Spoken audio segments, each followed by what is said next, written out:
Going live. What's up, everybody? Good morning. Giddy up. It's Tuesday. And your boy's got a new iPhone. I got a new iPhone, Kevin. It's great. Is it?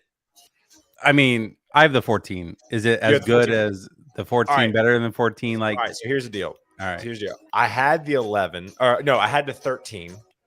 I left the 13 on the top of my wife's car. My wife drove off with said car. And then it broke. So I was rocking the 11 for the last 3 months.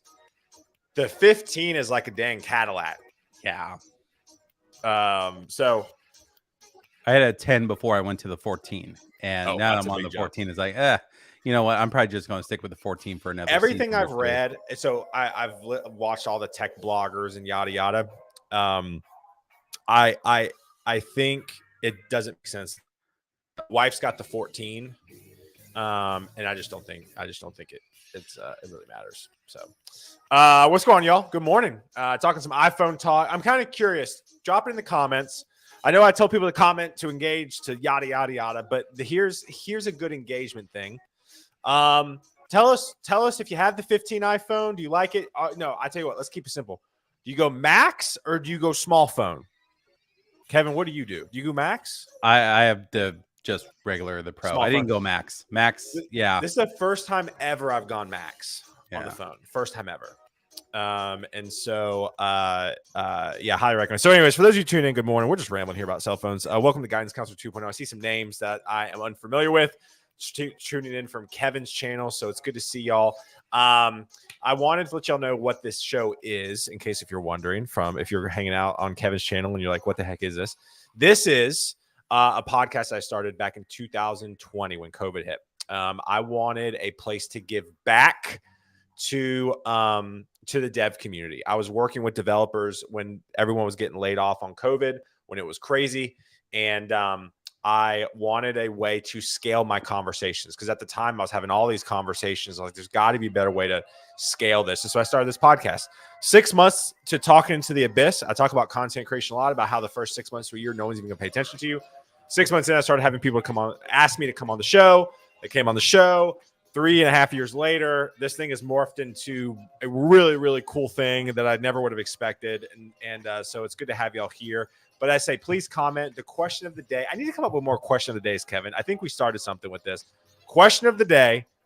Are you iPhone, Android, and do you go max or do you go small phone? Again, I'm on my first max. It's very, very big. It's kind of like walking around with an iPad. But so we got that. What else? Second thing is, if you have gotten a raise, a promotion, a title change, deployed code on a Friday and it didn't burn down over the weekend, please throw it up in the comments. I want to celebrate you. I keep forgetting to do this. We as human beings kind of move on too quick. We're like, we got the raise. Now what? Right? Or, hey, we got the job title. Now what? I don't want to do that. I want to celebrate you. If you feel weird celebrating yourself, you shouldn't. But if you do and you want to give someone else a shout out, please do that. But I want to celebrate you for a second here this morning. Second thing is ask questions. Kevin is a wealth of knowledge and one of the best dudes that I know. And also, he doesn't bill you for it right now. So please ask questions. Take advantage of Kevin. Also, shout out That Conference and their coffee beans, the official coffee sponsor of the show. I would say if Clark watches this today, they're the half sponsor because I'm half decaf, half calf, or half decaf, half caffeine because of my anxiety. So Clark, half of my coffee mug is That Conference. The other half is a specialty bean because I'm obsessed with coffee. Also, shout out to Gun.io for just being great, hiring me. I think we're doing some cool shit in the hiring industry. Oh, I'm not supposed to curse. I think I'm shadow banned because of that. So anyways, we're doing really cool stuff in the hiring space. So check us out. So we got a lot of people tuning in this morning. Kevin, how did you post comments to here already? How did you do that? I don't know. It's already through. In the chat. My son's watching on my wife's account. There you go, Liz. It's good to shout out you. to Eli. He's my middle son. Shirley Dev, what's going on? Chris, Code with Sean, Team Android, get out of here. You're the one that ruins all the group chats. Let's see here. Go Max or go home. Already made my stance. Yeah, Louis trying to go back like to the caveman era with like literally like no data. He just wants call and maybe text. My Razor phone when I was 16 was amazing. Yeah. I love that phone to death. I had a razor. I thought it was hot Yep. stuff when I It was cursed so a lot. thin. Yeah. I thought it was hot stuff when I got the razor. Mike, it's good to see you. Small phone for the win. Phones shouldn't be so big they have wheels. Well, mine has a wheel. Code with Sean. Mine has a wheel. I'm thinking of upgrading my iPhone 8. Wow. Yeah. I would, if you get the 15, that is going to be very different. Let's see here. Eugene, good morning. Team iOS and Mac here. Mark, Ricardo, small phone. See here. Ryan, I had a coworker. He was an Android dev, and he's all the way Windows Android. There you go. Need a big screen, small phone. It's good to see y'all this morning. iPhone Max, but mine's a few year old now. Let's see here. Sonia, it's good to see you. Eva, it's good to see you. There you go. Eugenia went full time on my business a little bit sooner than I expected. I'm celebrating it. Well, we're going to talk about that today. Eva, it's good to see you. Good morning, cuties. I love it. Best compliment ever.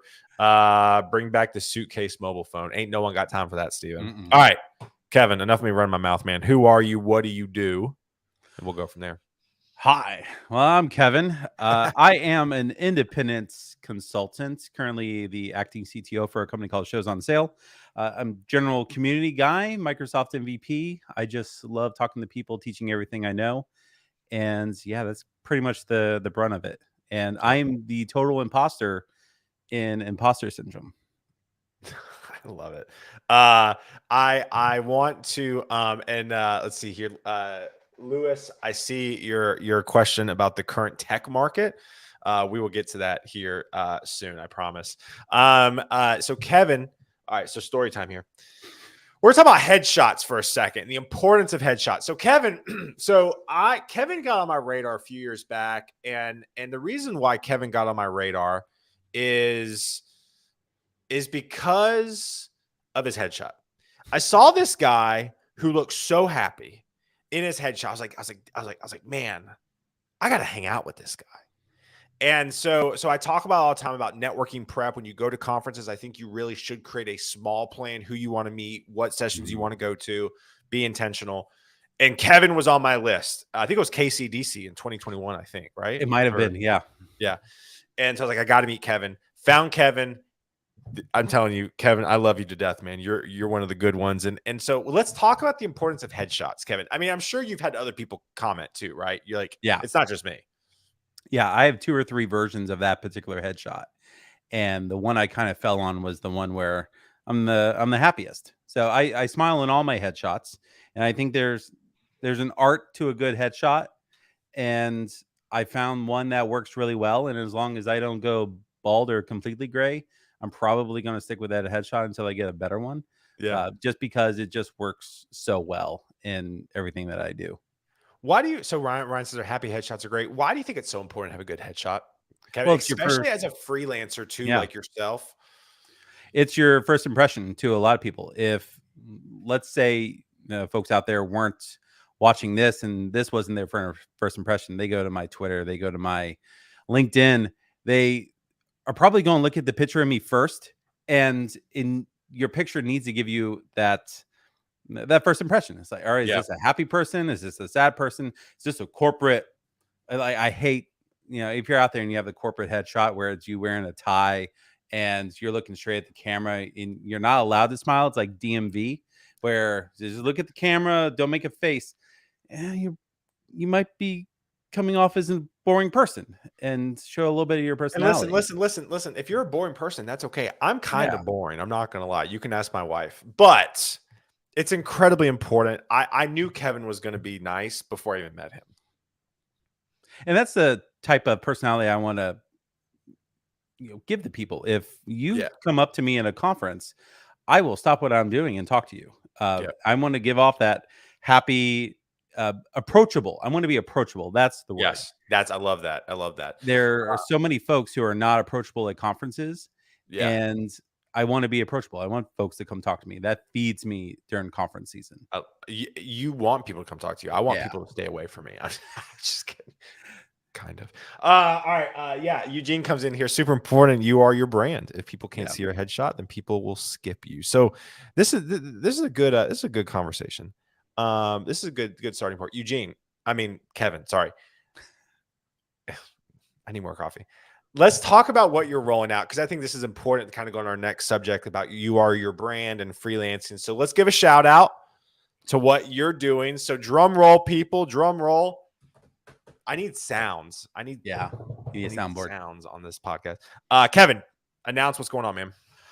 So last week we released a new podcast. So we have a new brand called the Multi-Thread Income Podcast, and the whole concept behind multi-threaded income. As a technologist, hopefully you understand what multi-threaded means. It means you have multiple things going on at the same time, and we're trying to help technologists, developers out there form multiple threads of income, so you're not relying on just your main but W2. Also like multi-threaded, like the software too. Yeah.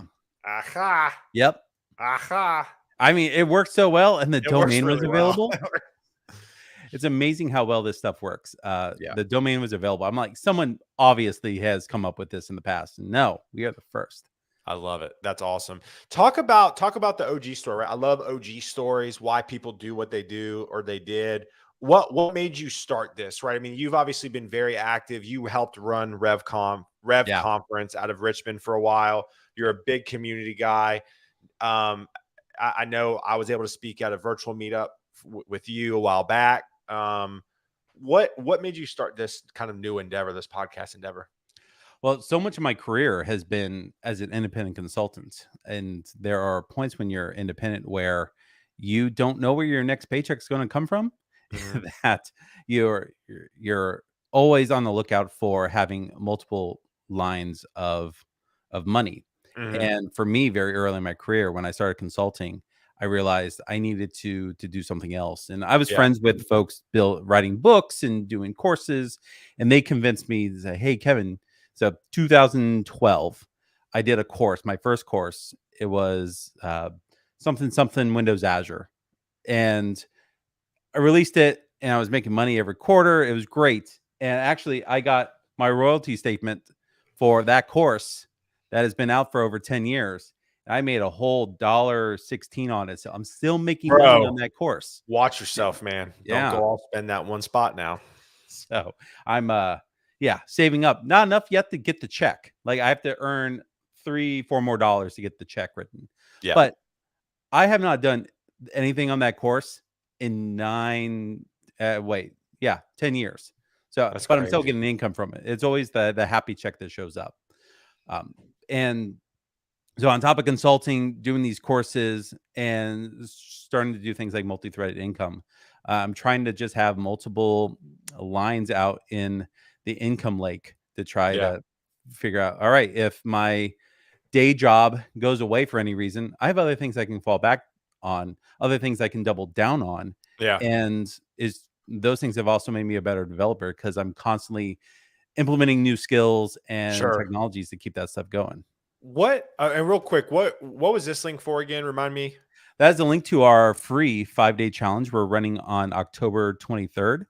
So if anyone out there is interested on bootstrapping their side hustle, whatever it might be, I'm inviting you to come hang out with us it's for free. It's no obligation. Come hang out with us and we'll kind of coach you into getting started. I love that. Free course. Use this mti.to/Taylor. Free Scroll course down to the bottom. Yep.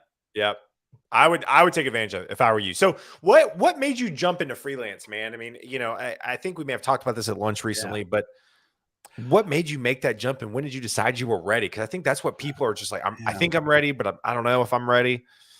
When I was younger, I was working I had a W-2 job, and I tell everyone I was a horrible employee. I got the job done. I did exactly what I was supposed to, but I was too eager to do more. And I was learning new stuff, and I was trying to implement everything I learned. And the management and the other people on my team were reluctant to move on. Mm-hmm. And so I became this person who was the outlier. I want to do all the new stuff. Oh, here's a new cool idea. We could use it here, here, and here. And I was far too ambitious for my position. Yeah. My wife and I had gone through some financial peace stuff. So we paid off all of our debt and we had tons of money in the bank. And I had an opportunity come up. A friend of mine in the community, Rich Dudley, I actually reached out and said, hey, I have a gig. If you're interested in, pays fairly well. but you have to come on as a 1099. I'm like, yeah, okay, well, this might be the kick I need to finally jump out. And I did. A month after my first son was born, I quit my job. Whoa. And I went independent. Whoa. And worked for, now I had a guaranteed gig going out. That's true. But that only lasted a year. A year in, they let us all go. So then I was on my own. I was finding my own contracts after that. And the rest is history. I've been consulting ever since. Never have had a reason to go back to a W-2. Yeah. But the W-2 is always the worst case scenario. Sure. And it's not like worst case. You know what I'm saying? Like, yeah. You say worst case. Oh, well. Yeah, I know. Oh, well. Yeah. Real quick. So Tim asks again, what's the website? So if you go to podcast.multithreadedincome.com, that's the website. Kevin is putting on a free 5-day thingamajigger. And if you use this link, use that link. Use that link, you can sign up. Absolutely. Chris DeMars is here. Bring back Rev Conference. Listen, I heard a lot about it from Kyle Welch. I heard it was great. So, bro, I have some meetings coming up, so it's not outside the realm of possibility. You heard it here first. You tweeted from that account, and people lost their minds. I know. I like to do that for fun sometimes. Like, people lost their minds. Just see who's listening. Yeah. My guy Rob Zelt. It's so good to hear from you. I love Rob Zelt to death. You know what? I would fly to wherever I need to have lunch with Rob and Kevin. Yep. We can make that happen. I'll drive down to Raleigh. I'll fly into Raleigh. Yeah. Literally, flights to Raleigh are like $3 from Nashville. Yep. So I'll do it. All right, don't tempt me with a good time. What else? Let's see here. Cool. All right. So let's talk about again, building your own job security, right? That's what the title of this. Of course, we're getting into this about 15 minutes into the podcast. But what are some things that people can do? I think very simply, like let's say they have no digital footprint, they haven't been putting out content, they haven't been doing anything. They are just working 9 to 5 and going home, and that's it. Which is there's nothing wrong with it. What are some steps people can take to start getting different incomes? It depends on the direction you want to go. Some folks are not made for consulting or moonlighting. That's just not how they want to operate. Okay. What type of people are, right? Let's talk about that. Yeah. I would say in order to be a moonlighter, you have to be an aggressive marketer. So going out and telling people, hey, I'm available for work. It's a hard thing to do the first time. Bragging on yourself. Yeah. I have skills doing X, Y, and Z. I'm a very accomplished .NET developer. I have deployed countless projects to Microsoft Azure. If that is something you're looking for, I'm the guy you should talk to.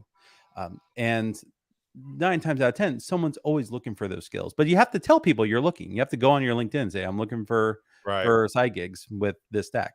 I'm a Node.js developer who does a ton of React. Okay, there are actually a lot of people looking for that. Now, if you're coming in saying I'm a accomplished jQuery person, jQuery's back, man. I've been saying it for a while now. I'm saying during the apocalypse, we're going to have Twinkies, cockroaches, and jQuery. Exactly. jQuery's never PHP, WordPress. But if you're that sort of person, go out. Now you have resources like Gun.io. It's a great resource. Go let someone else do the heavy lifting for you.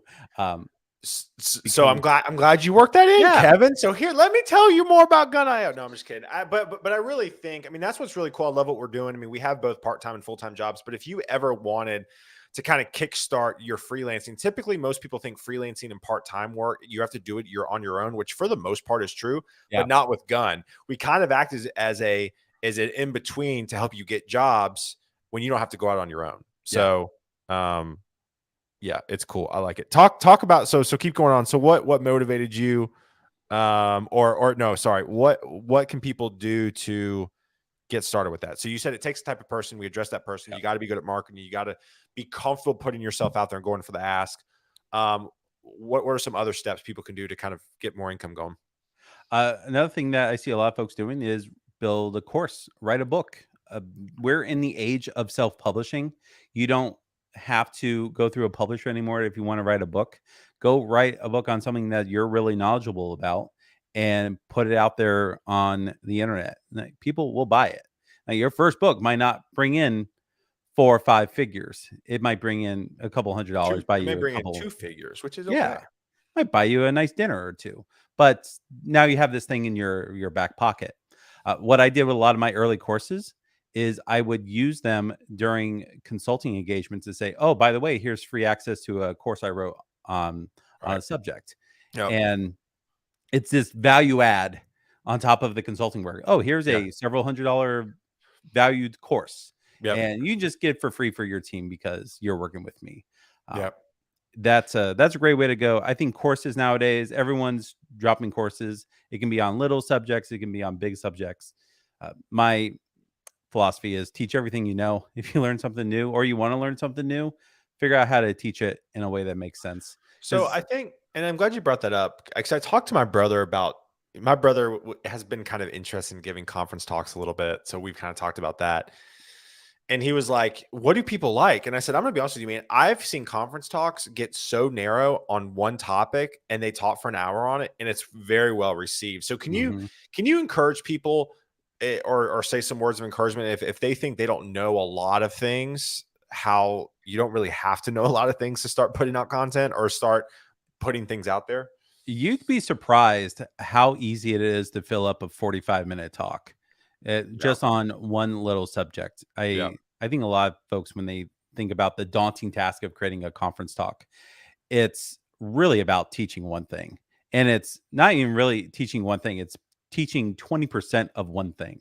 Yeah. Because that's all you have time for. Sure. And so sit down, think about what you're doing today. My first conference talk I ever did was on a topic called WPF, Windows Presentation Foundation. Nice. I remember that. And it's because I was actively doing it and someone was poking me to do a talk at a code camp. And I said, well, I can talk about this WPF. And they said, yes, you should talk about that. And they put me up on the main stage. Like, it was almost a little cruel. My first talk was on this big stage and 10 people showed up to it. So nice. Been there. I've been there. But every talk I've ever done has been on something I care about or something I'm actively doing. Yeah. And whether or not conferences take a lot of these talks is another topic all on its own. Oh yeah, it's a whole nother topic. So I think a lot of people think about freelancing, they think bank accounts. We talked about this a little bit. So one of the things that I'm responsible for at Gun is I've kind of become like our de facto community manager. And one of the things that we've started to do is these open spaces and bringing all of my friends on and to talk to the Gun.io community. And one of them has been Kelly Vaughn to talk about freelancing. And we kind of got a little granular because Kelly's been freelancing for a long time. We talked about bank accounts and I-9s and W-2s. And we don't have to get that granular here. But Kevin, I think a lot of people get weirded out. Like, do I need to get a bank account? Do I need to do? And again, this is not financial advice, right? Yeah. I think we got to say that around this. But what are your thoughts around that? Because Kelly was like, you don't have to get bank accounts involved for a while. No. Yeah. So as you start as a 1099, and I was an idiot and did. Yeah. When you start as a 1099, you're and basically all we're talking about, and this is U.S. focused pretty much. Yeah, this is U.S. focused, right? The difference between a W-2 and a 1099, a W-2, your taxes are being taken out for you. They're being withheld. Typically. A 1099 says you've earned income, but you have not paid the taxes on it yet. So that's the major difference. That's that's kind of the simplest version. And if you make over $750, I don't remember what the cutoff is, that gets reported. And if you don't claim it and pay the taxes on it at tax time, they could potentially come back and audit you for everything that you missed. Yeah.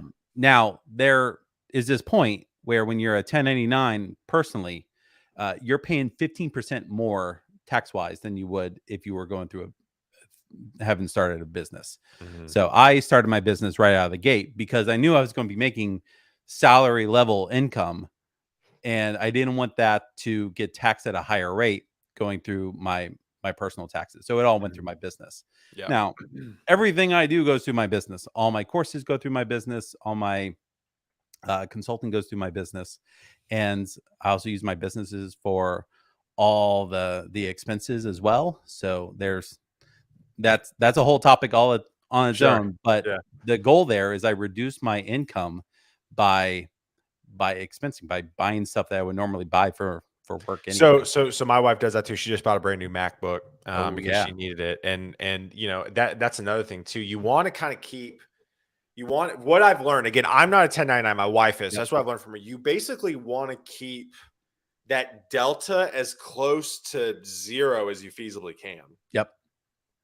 Which is hard, but so yeah. So again, I mean, I think, I mean, you can run everything with your social security number, right? When they ask you on tax forms, it's so like, you don't have to do the bank account. It can be very, very simple. Let me ask you this, Kevin, how do people pick up work? Well, where's the easiest way? Like if you're senior, I say, go to Gun.io. Also too, I want to say this. I'm really big on just like, I think you don't have to tear people down. I think just educating everybody. Like there's other talent marketplaces out there. TopTal is our biggest competitor. I've heard pros and cons with those folks. I think they've just gotten so big now. TopTal's one. You have Turing, you have Fiverr, you have Upwork, you have all of these.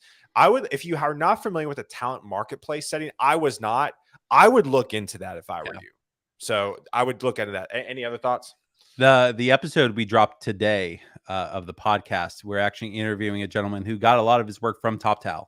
Are you serious? And he talks about that. And he's not US based. Yep. He's based in, I don't remember what country he's in. I actually feel really bad about that. But he gets most of his work from TopTal. He earns a US level rate on that, but he lives in another country where the cost of living is much lower. So and he works his full-time job on top of that and then makes more doing his side hustle. That's awesome. But TopTal, Upwork, people per hour. There's a lot of us out there. I had no idea working the traditional recruiting agency setting. I had no idea these talent marketplaces even existed. Now I work at one, and holy cow. Honestly, I think it's better than recruiting agencies. I think it's a lot cleaner for the candidate side. Yeah. A lot cleaner. You don't have to work with recruiters. You just kind of work within the platform and find the jobs yourself. So I would highly check out all of us. The big thing you got to look out for, though, with a lot of these talent marketplaces is these are clients who traditionally have no idea what they need. And when you go into some of these engagements for the first time, you might not give them what they want. Yeah. And you might have to learn that skill of figuring out exactly what they need in order to deliver. I've gone through a couple times as a customer, not for developers, but I've gone for graphic designers and little gig projects that I've needed. Mm-hmm. And for several folks, I've had to go back and forth a couple times just to say, all right, this is what I mean. Yeah. And I should know better. And it's still hard. Yeah.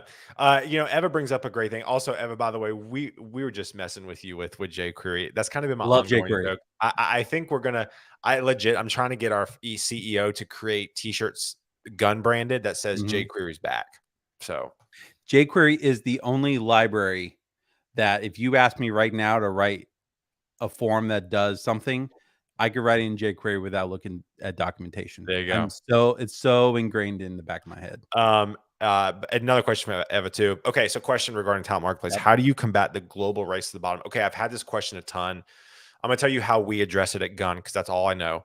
We have our technical DevRel team. We have a team of former CTOs, VPs of engineering, etc., who are on our DevRel team who helps tech out the engineers who try to get onto our platform, but then also deal with the clients as well. And we flat out tell the clients the rate's too low. We're just like, this won't work. And we have a client success team as well, customer success team as well, who also does that. So again, like we're very hands-on. I don't know how other people do it, but for us, if you bid too low, we're going to go, that's too low. We're not putting this on our platform because that hurts our brand. Yeah.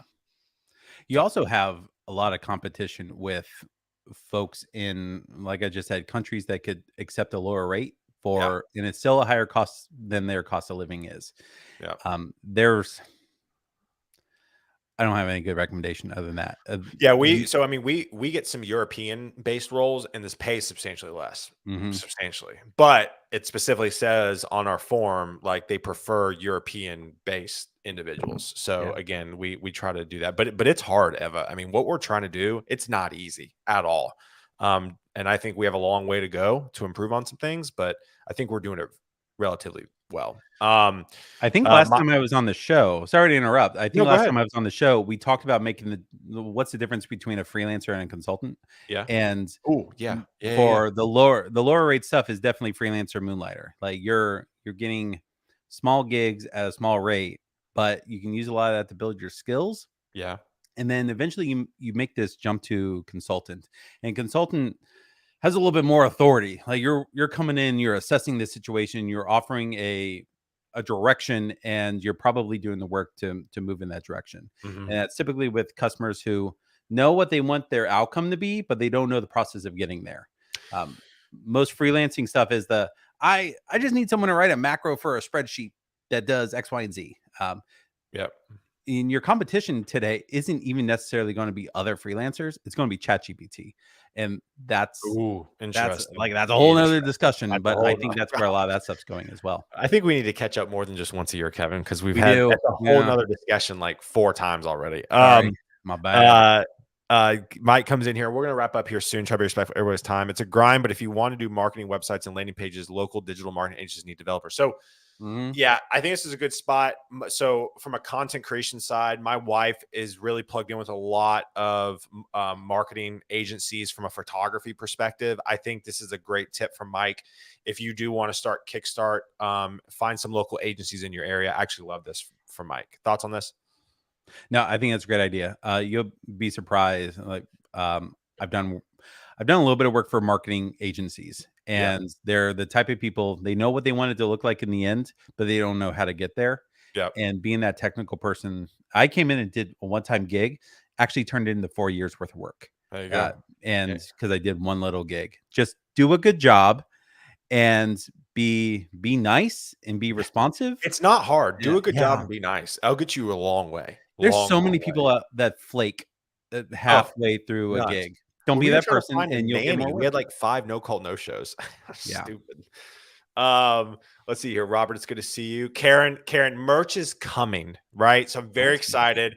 Merch is coming for Gun.io. So I've had a lot of people message me that because we have the cowboy hat, smoking the cigarette, like it's definitely very chill. It is coming. I'll be rocking some Gun.io merch over the next few weeks at conferences. So very excited. They actually just rushed me an order, which is really nice, so I can have it for conference season. Let's see here. So Paul Gower, what up, Paul? Hey, Paul. Tuning in. Consultant equals solution bringer. Freelancer equals staff auger, part of the team. I love that. Butt in a seat. Yep. Cool. All right. Anything else, Kevin? Oh, real quick. So Lewis, I doubt Lewis on TikTok is still watching, but I still want to get to his question. Tech market right now, what are you seeing? I know I've been talking about it. What are you seeing right now on your end? I see a lot of people looking for work. Still, I you see people think finding jobs. I'm seeing people finding jobs right now. I see people moving. Yeah. I have some friends that have moved from a higher level position to another higher level position within a couple of weeks. I still have other friends looking for high level positions. I did see a good round of layoffs, and it was July. So fiscal years were ending, and the budgets were getting balanced, and sometimes people are not a part of that balanced budget. I think, I think people are bouncing back very quickly, but it depends on how visible you are. Yeah, How it networked really is you are. how much you network. All my team at Vaco have found other jobs within 3 months. But they were really good people and they're highly networked in, right? Mhm. It is an interesting trend. I see a lot of my recruiter network finding jobs, and also I was having lunch with my buddy who started his own recruiting company in Nashville, and we were having dinner the other day, and he goes, companies are hiring right now. The thing is internal recruiters are doing the hiring, not agencies. So it's still giving off the sense of like there's not hiring going on Yeah. because you don't have the calls from agencies, but the internal teams are still hiring. So I truly believe it's still bad. Don't get me wrong. My entire team previously was laid off. Like it's not good. Like it's still not good right now. But I don't think it is as bad and negative as people are making it out to be. I want to give y'all some hope there. Depends on what side of the equation you're on. If you're looking for the I- job and it's in week 5 or 6, I'm sure it can seem hopeless. But yeah, just keep going. Yeah, absolutely. Yeah, I mean, Steven comes in here. Your network community cannot be understated, and I feel like a broken record on this show. I know I keep talking about the same things, but it's the truth. It's the truth. I want to kind of drill it into y'all's skulls, to be totally honest. So, all right, Kevin, as we wrap up here, All right, hold on. Yes, my agency friends. Yeah, agency recruiters, we've gotten smacked. I mean, I'm not even an agency recruiter anymore. And I spent 12 years at one company. So, yeah, remote jobs have gotten so competitive that's tough to get seen. But the office and hybrid jobs, yeah. I mean, again, right? I think maybe you take a hybrid job right now, right? I'm not saying Eva. I'm just saying in general, right? Something to think about. I saw an entry level grad. Listen, private job. That's a whole nother conversation in and of itself. That's a whole nother conversation.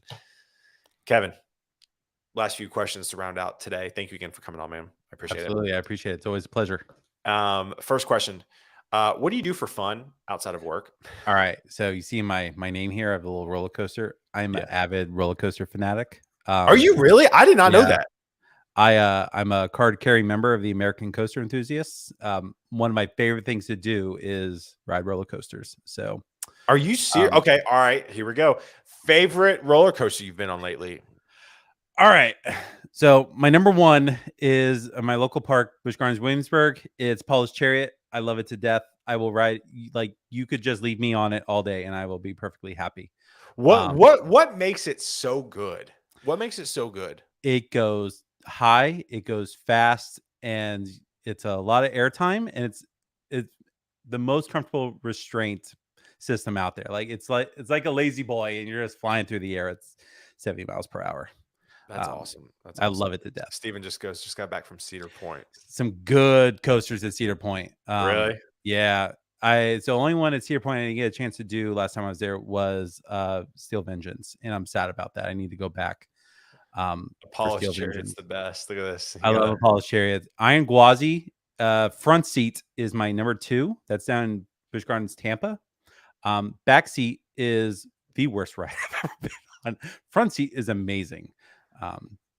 Number 3, I'd have to. Gatekeeper was a lot of fun. I love that style of ride where you're basically flying.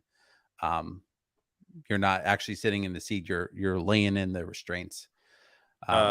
Tomas goes, my life is a roller coaster. Boy, I heard that, man. Up and downs. My favorite roller coaster is my life. I love that. That's awesome, man. I didn't know that about you. I'm so glad. Do you play Roller Coaster Tycoon? Like, do you used to avidly. Used to avidly. Yep. Yeah, that's awesome. I used to be pretty big on that too. I love that, man. I'm so glad I know that about you now. All right. Second question. What tools, technologies, trends, frameworks, things that you're tinkering with right now? At the moment, I'm a huge .NET guy. I'm a huge .NET Azure guy. As a consultant, I'm fairly boring. Like, I'm not going after bleeding edge tech. Okay. Been playing a little bit around with AI and trying to implement that into different processes. But for the most part, I'm boring. I'm really boring. I don't get on a trend until it's been a trend for 2 years. That makes sense. 2-3 years. It needs to get some legs. Is there anything you're keeping an eye on? Here's a better question. Is there anything you're just keeping an eye on right now? Definitely AI. Like, AI, I think, is the next wave, and what we need to get past are the cliche AI tools, like here's a photo tool that does something for you, or here's something that reads a document and summarizes for you. Once we get past all these little dumb AI products, we're going to start getting to a point where we're implementing AI into real products, and their features, not products all on their own. And being that person that can go in as the consultant and say, all right, you have a bunch of data. Let's apply some AI to this, and we can provide a bulleted list of features to our users. Gotcha. I'm doing that with my current gig now, trying to think about what's the next thing that we can use our existing data for to feed in AI that helps our customers. And we're not quite sure what that is. It's a lot of heavy thinking. For me, AI has been kind of hard for me to wrap my mind around because I'm such a simple human being. I'm just kidding. One thing that I'm fascinated with AI, though, is when it comes to just meetings and stuff. So we're using Phantom at Gun.io for like meeting recaps. Yeah. I think AI is cool as all get out for that. Because like it summarizes your meetings for you. I think there's some other tools out there that can like tell you like how much time you're talking on a call versus other people.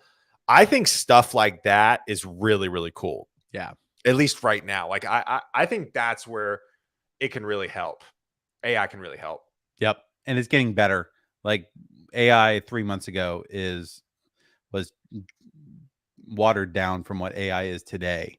So imagine where it's going to be in another 3 months, in 6 months, another year. Yeah. And so if you're not looking at AI seriously, take a moment, go sign up for an open AI account, play with the API, because I think that's the next big thing. Paul says fireflies. Paul, what is that? I'm kind of curious. Also tell your wife I said hey. I love this from Alex. Fun fact: Chris Sawyer programmed the OG roller coaster and almost a holy cow assembly. That was a skill all on its own. Yeah, that's a whole nother conversation. Yeah, that's a whole nother conversation. All right, last question. The show is called Guidance Counselor 2.0 for a reason. We had guidance counselors in middle school, high school, and college, but now as adults, we don't really have guidance counselors, somebody to turn to for advice. What would be your biggest piece of career advice to younger Kevin? Biggest piece of career advice is you have to be visible. You have to. I feel I'm tired of saying it. Yeah. So I'll say it for you. If you're not active on some sort of social, if you're not putting stuff out there, whether it's videos, if you're writing articles, if you're not showing up to conferences or local meetups, if you're not out there and people don't know who you are, then there's no chance for you to engage with those people when you really need that network. And so if I lost my job, if I was W-2 and I lost my job and I didn't have a network to go to,